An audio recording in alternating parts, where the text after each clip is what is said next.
Je me souviens au début de mon mariage, j'avais un problème, c'est que j'étais marié, mais j'avais toujours un esprit célibataire. Alors j'avais déjà mon train de vie. Je fais ceci à telle heure, ceci à telle heure, telle heure, telle heure, telle heure. Et j'épouse une femme, je continue comme ça. Alors un jour, je devais aller quelque part, elle était en retard. J'ai pris la voiture, j'ai démarré, je l'ai laissée. Et j'ai fait l'œuvre de Dieu, j'ai prêché, tout. Quand j'ai dit Amen, il fallait rentrer. Alors j'ai dit, normalement, il doit être en colère parce qu'elle était en train de s'arranger, elle était en train de se préparer. Et tu t'imagines, tu es en train de t'arranger, te préparer, et la voiture a démarré. Donc je m'attendais à trouver une femme en colère. Parce que quand on est charnel et on te laisse comme ça devant ton miroir, tu dois être en colère. Et donc ce mari-là, tu vas l'attendre avec le feu, vrai ou faux? Et moi j'attendais le feu. Alors j'entre dans la parcelle et tout. Et déjà je me prépare à une discussion. Qui va dire pourquoi tu m'as laissé, il fallait attendre un peu plus. Et moi j'allais argumenter, mais tu connaissais déjà que telle heure je devais aller, je dois être à temps, je ne peux pas être en retard. J'avais déjà préparé mon argumentation, me préparant à ce qu'elle soit charnelle. Et j'arrive là avec déjà l'attitude de la boxe. Il n'y avait pas match. Sonia, quelle honte. Elle me reçoit bien. Oh, calmement. Elle me donne la nourriture. Elle me reçoit bien. Ah, j'ai dit, où est les feux? Et puis moi j'introduis. J'ai dit, t'es pas fâché? Elle dit, non. Oh, mais je t'ai laissé, non? Elle dit, oui, tu as raison. J'étais en retard et tu devais être à temps à ton rendez-vous. C'est ma faute. Eh, la bête n'a besoin de percute.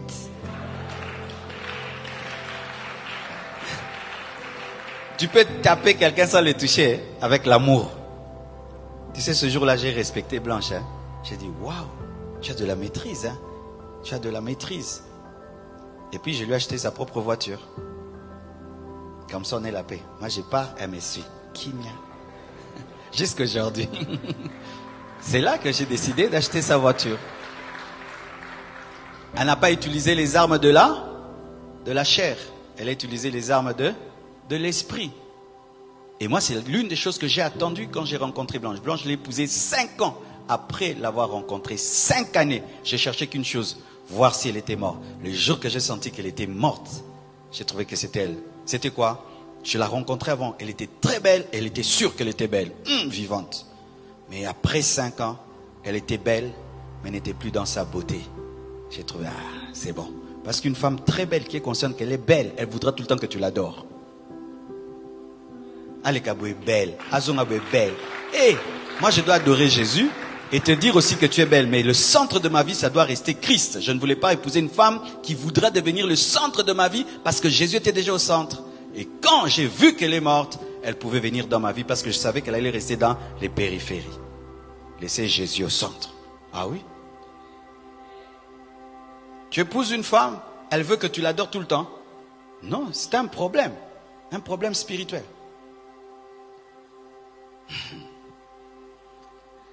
L'égoïsme, moi. Et dans l'égoïsme, vous savez, c'est que le problème que ça cause, c'est que nous voulons changer l'autre à notre image. C'est encore ça. Tu dois me ressembler. Tu vois, la femme veut changer l'homme à son image. L'homme veut changer la femme à son image. J'ai pas fait tes études. Nous n'avons pas la même éducation. Nous n'avons pas les mêmes gènes. Nous n'avons pas les mêmes hormones. Tu es femme, je suis homme, tu es femme. Alors tu veux une femme qui veut que son mari la ressemble. Déjà, toi, tu es une femme. Comment tu veux que je te ressemble? Tu vois un homme qui veut que sa femme lui ressemble. Il fait beaucoup de sport, la femme aussi beaucoup de sport. Elle aime manger le foufou, le mari doit manger le foufou. Mais toi, tu as grandi avec le foufou, moi j'ai mangé le riz. Tu dois parler comme moi. La femme peut être une femme très ouverte, très hospitalière, l'homme très carré. Tu veux que ta femme qui est très hospitalière cesse de l'être, qu'elle soit froide comme toi. Tu es quelqu'un de timide, tu veux que ta femme devienne timide. Tu es une femme tellement extravertie, tu veux que ton mari soit extraverti alors que lui il est timide. Et c'est ce qui fait encore que les gens divorcent. Pourquoi? Parce que tu ne peux pas changer l'autre à ton image. Tu ne peux pas. Il faut pousser l'autre à ressembler à Jésus. Et c'est là que vous allez vous rencontrer, comme on nous a enseigné. Pousse ta femme à ressembler à Jésus et à découvrir son appel et sa destinée. Et si elle atteint sa destinée, toi aussi tu atteins ta destinée, vous vous rencontrerez. Mais si je veux que Blanche soit comme moi, je suis, et qu'elle veut que je sois, ça ne peut pas marcher. Il y a des choses dans lesquelles elle est très à l'aise et moi je suis mal à l'aise. Il y a des choses dans lesquelles je suis très à l'aise et elle est mal à l'aise. Ainsi j'ai compris que je dois l'aider à être elle et elle m'aide à être moi. Et quand je suis à l'aise, elle est à l'aise. Quand elle est à l'aise, je suis à l'aise. Pourquoi? Nous avons chacun grandi à sa manière. Hommes et femmes, déjà, c'est une grande différence.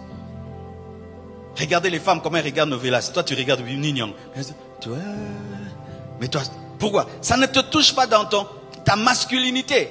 Ainsi, toi, les hommes, ils aiment tout le temps regarder des catchs.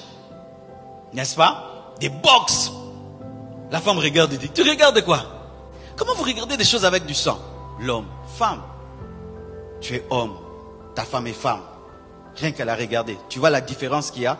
Si cette différence physique que tu vois ne t'enseigne rien, tu n'as rien compris. Regardez comment la femme est différente de l'homme, en tout. C'est ça aussi sa différence intérieure. Maintenant, quand tu veux changer ta femme en toi, ou ton mari en toi, ça ne marchera pas. Les hommes et les femmes qui vivent longtemps ensemble ne cherchent pas à transformer l'autre à son image, mais poussent l'autre à ressembler à Jésus. Amen. Amen. Je vous assure, mes frères et sœurs, les hommes divorcent souvent parce qu'ils sont vivants. La chair est vivante. Un jour, alors que je méditais sur le mariage, le Seigneur m'a dit, Marcelo, tu sais que même les païens sont des fois plus sages que vous, plus intelligents que vous dans le domaine de mariage. Et lorsque je méditais sur les divorces des serviteurs de Dieu, comme un homme de Dieu peut divorcer, il n'a que faire de son témoignage, il n'a que faire des âmes qui vont abandonner Dieu, il n'a que faire du témoignage du corps du Christ. Et puis Dieu m'a dit, c'est parce que vous êtes vivants. Vous êtes tellement vivants. Votre bonheur est tellement important pour vous que pour ton petit bonheur, tu es prêt à sacrifier un ministère, sacrifier des âmes, sacrifier des enfants. Mais regardez les païens. Rien que pour avoir un mandat présidentiel, il peut avoir des problèmes avec sa femme, des problèmes avec son mari. Mais ils sont ensemble. Pourquoi? Ils savent que pour avoir le pouvoir, nous devons être ensemble. Mais des païens. Elle supporte son mari, supporte sa femme. Regardez ce qui est arrivé au Clinton. Ne pensez pas qu'Obama n'avait pas de problème. Même dans la famille de Trump, il y a des problèmes. Ça se sent, n'est-ce pas? Mais il y a une sœur qui peut même divorcer. Ah non, mais sa femme dit non, on reste ensemble parce qu'il doit être président. Une carrière politique l'amène à mourir à elle-même. Mais pourquoi pas un ministère, une vision? Ta femme te maltraite, te fait souffrir. Mais pour les âmes, pour la destinée, pour les âmes perdues, tu acceptes. Tu acceptes de souffrir pourvu que les âmes aillent au ciel. Tu as un mari bizarre. Mais pour le ministère, l'appel que Dieu t'a donné, tu endures cela pour sauver les âmes. Mais pourquoi nous n'endurons pas dans les couples? Parce qu'on est charnel. On est tellement vivant. On touche ici, tu as mal. On touche là, tu as mal. Tu as mal partout, tu as mal tout le temps. Pourquoi? Moi. Mon bonheur, écoutez ce que les gens disent. Mon bonheur, ma vie. Cet homme me met en retard dans ma vie. Cette femme me met en retard. Je ne suis pas heureux. Moi, je ne suis pas heureux. Moi, mes besoins. Cet homme ne satisfait pas mes besoins. Cette femme ne me satisfait pas. Moi. On est tellement vivant qu'on ne peut pas endurer. On ne peut pas accepter de sacrifier sa vie, son bonheur pour des choses plus concrètes comme nos mamans l'ont fait. Elle a regardé son bonheur, elle a dit non, je mets de côté. Je regarde le futur de mes enfants. Aujourd'hui, nous sommes des pasteurs et Dieu a restauré son couple, elle va bien. Être charnel. C'est pourquoi, mes frères et sœurs, vous ne mettrez jamais d'un côté votre spiritualité et de l'autre côté les domaines de vos vies. La spiritualité touche toujours la vie, toujours. Quand tu es charnel au travail, tu es charnel à l'église, tu es charnel dans le mariage. Quand tu es spirituel dans le travail, dans le ministère, à l'église et dans ton couple. Ta spiritualité, la plénitude de l'esprit que tu as, la crucifixion, le brisement que tu vis face à la parole, ce brisement-là affectera aussi ta relation avec ta femme, avec ton mari. Quand tu refuses de grandir, de lire la Bible, de prier, d'écouter le Saint-Esprit, Ça va toucher même ton couple. Quelqu'un qui est sensible au Saint-Esprit. Je parle mal à mon épouse. Et puis je prie. Et l'Esprit me dit, non. Tu as fait du mal à Blanche. Alors tu arrêtes de prier, tu vas arranger. C'est parce que j'écoute l'Esprit. Mais quelqu'un qui n'écoute pas l'Esprit, il va faire 10 ans, il te blesse, il n'est jamais sensible. Est-ce que vous êtes mort à vous-même? Nous avons des problèmes dans les couples à cause de l'égoïsme. Ma vie. Et les enfants, ma vie. Et c'est que vous avez déjà bâti ensemble, ma vie. Je ne suis pas heureux, je ne suis pas heureuse, c'est pourquoi je vais voir ailleurs. Pourquoi tu trompes ta femme? Je ne suis pas satisfait, c'est pourquoi je vais ailleurs. Pourquoi tu bats ta femme? Elle m'a mal répondu, elle m'a manqué du respect, c'est pourquoi j'ai cassé son bras. Moi. Tu prends 2 porc-épics, tu les mets ensemble, va dormir, s'ils se chamaillent, il y aura des plaies et des blessures partout. Et lorsque nous ne sommes pas brisés, nous sommes vivants, nous sommes des couples de porc-épics.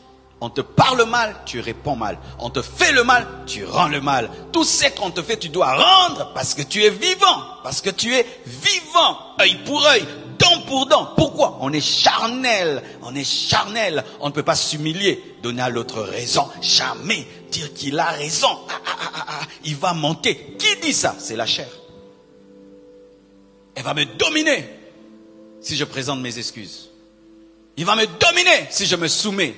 Il va me dominer. Moi. On ne peut pas me dominer. Moi. Le moi amène le divorce. Le moi. C'est pourquoi quand Satan veut détruire un couple, il rend les couples charnels. Et c'est pourquoi vous qui êtes célibataires, quand ta fiancée est charnelle, tu sais que ta fiancée est charnelle. Tu sais que ton fiancé est charnel. Tu l'épouses pourquoi? Pourquoi tu l'épouses? Tu épouses des problèmes. Tu épouses des problèmes sans prophétie ni vision. Tu épouses des problèmes. Quelqu'un qui n'a pas un moi, brisé, crucifié. Mais ce sont des problèmes. Tu épouses un homme, toi-même tu n'es pas sûr qu'il a vaincu l'impudicité. Tu sais que ceci je l'épouse, je ne suis pas sûr qu'il a vaincu. Et tu l'épouses. Tu épouses une femme, tu n'es pas sûr qu'elle a vaincu l'orgueil. Tu n'es pas sûr qu'elle peut te gifler ou pas te gifler. Tu épouses. Vérifiez la mort. Vérifiez la mort. La mort. Vérifiez la mort. Il faut épouser des morts. Des personnes dont l'ego a été crucifié. Ces personnes demandent pardon facilement. Ces personnes s'humilient facilement. Ces personnes même peuvent avoir raison. Mais vient vers toi. Mais tu sais que c'est toi qui as tort. Mais l'autre vient vers toi. L'égoïsme. Mes rêves, mes projets, ma vie. Et certains même arrivent même au niveau, lorsqu'ils parlent de leur couple, ils ne parlent plus de notre couple. Ils disent mon couple. Vous connaissez des gens comme ça? Mon mariage. Oh, vous êtes mariés à 2.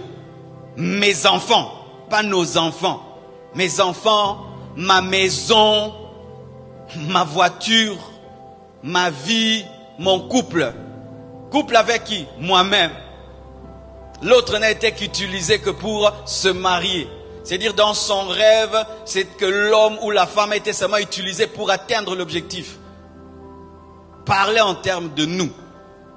Notre couple, nos enfants, notre maison. Alléluia. Parler en termes de nous. C'est le célibataire qui parle en termes de moi. Mais quand malgré que tu es marié, tu es incapable de voir le monde en termes de nous, c'est de l'égoïsme.